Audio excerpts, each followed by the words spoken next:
Hello বন্ধুরা, good morning. কেমন আছো সবাই? আশা করি খুব ভালো আছো। তো এখন বাজে সকাল 6:30। তো একটু আগে উঠেছি, উঠে এই যে বাইরেটা এখন ঝাড় দিয়ে নিলাম। আর দুদিন অন্তর মাকড়সার জাল দেয়ালে পড়ে, তো আমি প্রায় দিন ওই ঝাড়ু দিয়ে পরিষ্কার করে নিয়ে আজকেও নিলাম। এখন মেয়ের স্যার পড়াতে আসবে বলে ঘরে এই যে মাদুরটা পেতে দিয়েছি। মেয়ের বিছানাটা এখন এই যে গুছিয়ে দিচ্ছি। ও তো ঘরে আর থাকে না, তো ওই ঘরেই থাকে। তো ওই যে বেড কভারটা পেতেছি, দেখো কত সুন্দর লাগছে। কালকের বেড কভারটা পাতা হয়েছে। এখন জল ছিল না বলে একটা ড্রাম নিয়ে নিলাম আর চিয়া সিডসটা খেয়ে নিয়েছি। কালকে এনেছিল রুটি, তো রুটি ওই যে বাটার চিনি দিয়ে করতে বললো, তো মেয়ের স্যারকে এখন এই যে করে দিয়ে দিচ্ছি। আর বাড়ির জন্য এখন এই যে করে নিচ্ছি। তো বাটার ছিল খানিকটা, আবার এনেছে। তো এই যে এখন রুটিগুলো হয়ে গেছে, আবার গ্যাসটা মুছে নিচ্ছি। সকালে একবার মুছেছি।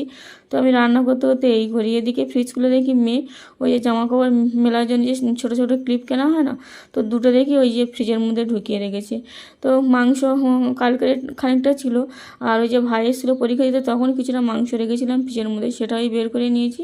তো আজকের একটু মাংস করবো, আর মাংসটা একটু অল্প, তো একবেলা হয়ে যাবে। ওই জন্য আর একটু পেঁপে ছিল, তো পেঁপেটাও কেটে নেবো, সেটাও করব। এদিকে মাংসের আলুটা কেটে নিয়েছি, মাংসটাও ধুয়ে নিলাম। আর এই যে আদা রসুনটা পেস্ট করে খানিকটা রেখে দিয়েছি, আর এই খানিকটা রান্না করব। এখন এই মেয়ের ঘরে মাদুরটা তুলে নিয়েছি, বললাম আমি ঘরটা আজকে মুছবো। তো আজকে ভালো মনে হয়েছে, তাই একটু কাজ করে দিচ্ছে। তো ও পারে না ভালো করে মুছতে, স্ট্যান্ড দিয়ে প্রথমে মুছছিল, তো পারেনি। ওই যে দেখো।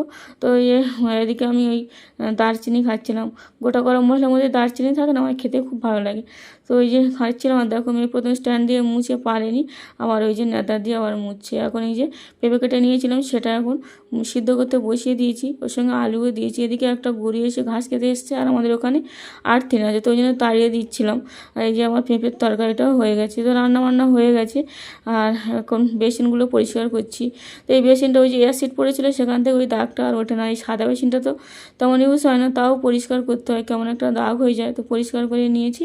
আর এখন জলের বোতলগুলো ভরবো, বোতলগুলো তো অনেক দিন ভরা হয় না, তো এখন ওই যে জলে ধুয়ে নিয়ে জলের বোতলগুলো ভরে নিলাম। বড় মেয়ে খিদে পেয়েছে, ও এখন ওই ভাত বেড়ে খেতে বসছে, আমার জন্য বেড়েছে। তো এখন আমিও খেয়ে নেবো। তো চলো আজকের মতো ভিডিওটা এই পর্যন্ত।